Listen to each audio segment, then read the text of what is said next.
Bwana Yesu asifiwe. Naitwa Daniel Maziku Jeyala, nikukaribishe katika kipindi cha Ask Maziku Series.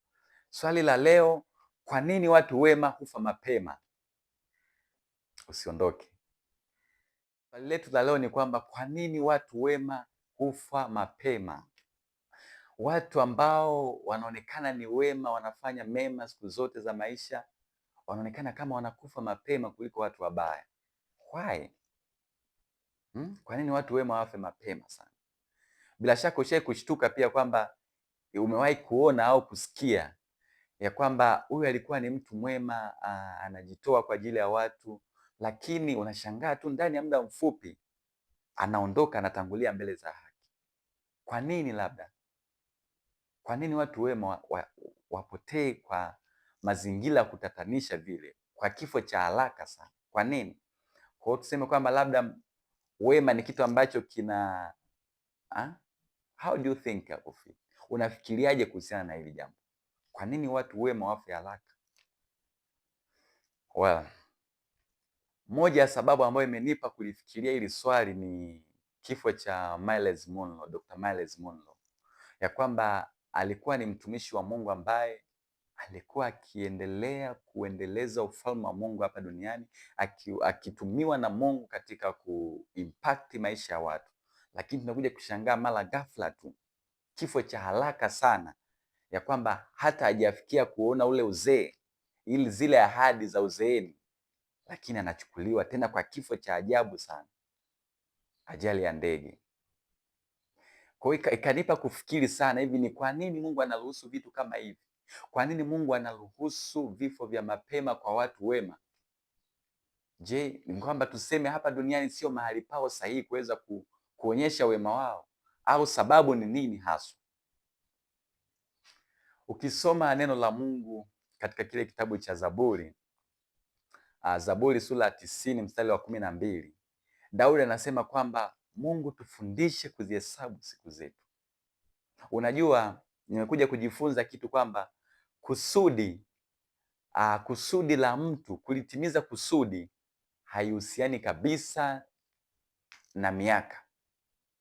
Ndio maana Daudi anasema Mungu tufundishe kuzihesabu siku zetu, kwa sababu mtu anafikiri kwamba ili mtu awe amelitimiza kusudi la Mungu inabidi afe akiwa na miaka 90 au miaka 100. We get it wrong, my friend. Kwa kutimizwa kwa kusudi la Mungu hakutegemei idadi ya miaka, siku, miezi, wiki kwa mtu kuwepo hapa duniani. Niliwahi kufikiria pia hivi, kwa nini Mungu anamruhusu mtoto aumbwe ndani ya tumbo la mama yake, alafu mwisho wa siku mama anaitoa ile mimba? Kiumbe hai kishafanyika tayari, Mungu ameachilia pumzi ya uhai ndani ya haka katoto, ambapo yani bado hata tuseme kana miezi miwili, lakini mama anafanya abortion, anakatoa kale katoto kanakufa. Kwa hiyo tuseme purpose ya huyu mtoto ilikuwa ni ndani tu ya miezi miwili iwe imetimia, aondoke au vipi? Kwa hiyo nimekuja kufikia nikaona kwamba kumbe kutimizwa kwa kusudi la Mungu katika maisha yetu hakutegemei idadi ya siku. Kwa hata mtoto ambaye aliumbwa na Mungu ndani ya tumbo la mama yake, alafu baada ya wiki 2 akafa, ikatokea abortion, trust me, kwa sababu sisi hatuelewi tu akili zetu, kwa sababu sisi ni wanadamu, lakini Mungu anaelewa kwa nini imetokea hivyo, ya kwamba hizi siku kadhaa, hii miezi miwili ya huyu mtoto tumboni mwa mama yake ilikuwa inatosha kabisa kulitimiza lile kusudi ambalo aliumbiwa kulifanya. Ni kitu ambacho ni kigumu, naomba nielewe. Kwa mtoto ambaye alikuwa tumboni mwa mama yake miezi miwili akatolewa akafa, yeye miaka yake, tuseme muda wake wa kulitimiza kusudi lake ilikuwa ndani ya huo muda. Lakini kwa nini wengine wanaruhusiwa, wanazaliwa, anakuja kufa akiwa na miaka 90? Huyu pia kusudi lake limekuwa measured kuanzia hapo alipozaliwa mpaka kipindi cha miaka yote 90. Kwa the difference is there, kwamba ukiangalia hatutafanana, ya kwamba kila mmoja kusudi lake atalitimiza kwa muda gani, hatutafanana katika hilo jambo. Kwa mtoto ambaye amekufa akiwa na miaka 2 baada ya kuzaliwa, huu muda wake ulikuwa unatosha, ndio kusudi lake limetimia hivyo. Huyu ambaye ameenda mpaka miaka 90, hiyo miaka ndio ilikuwa inatosha kulitimiza kusudi lake. Kwa hiyo usishangae sana ya kwamba mtu amechukuliwa akiwa na miaka kadhaa. Hiyo ni sababu amelitimiza lile kusudi ambalo Mungu alimtia. Utaniambia, mbona sasa kuna wengine wanakufa hata hatuoni kitu alichokifanya katika maisha? Ni sawa, kwa sababu sisi akili zetu za kibinadamu kuna namna hatuwezi tukafikiria kama Mungu anavyofikiria. Mungu anaelewa kwa nini yule mtu amemruhusu amchukue. Mungu anaelewa kwa nini ameruhusu ya kwamba at that age 2 years old kwamba achukuliwe, anaelewa. Lakini kwa akili zetu tukiangalia hatuoni kwamba hamna kitu alichokifanya. We measure quantity, hatuoni, lakini Mungu anaangalia quality. Kuishi miaka mingi, that is quantity, lakini kuishi miaka michache ambayo ina maana katika maisha, that is quality. Kwa kuishi kusudi katika ule ubora ambao Mungu ametaka uitimize, regardless of the years ambazo tabakia hapa, hicho ndio kitu Mungu anataka katika maisha yetu. Kwa hiyo tuseme watu wema, unavyokuwa unaona mtu mwema anakufa haraka, hiyo haimaanishi kwamba ametenda dhambi. Hiyo haimaanishi kwamba alikosea sehemu fulani ndio maana amechukuliwa. No, hajafanya kitu kibaya ndio maana amekufa, hapana. Lakini hiyo muda aliokuwa amepewa kwa ajili ya kutimiza ile kusudi lake umetimia, ndio maana Mungu amemchukua.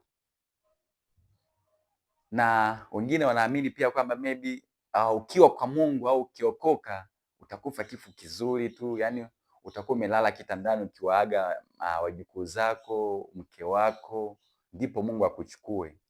It's not a law. Yani hiyo sio sheria. Yani unajua, nimekuja nikafikiria kwamba huu mwili ni kama utumwa. Yani mwili wetu yani roho yetu ipo ndani ya jengo ambalo linatuzuia kufanya mambo mengi.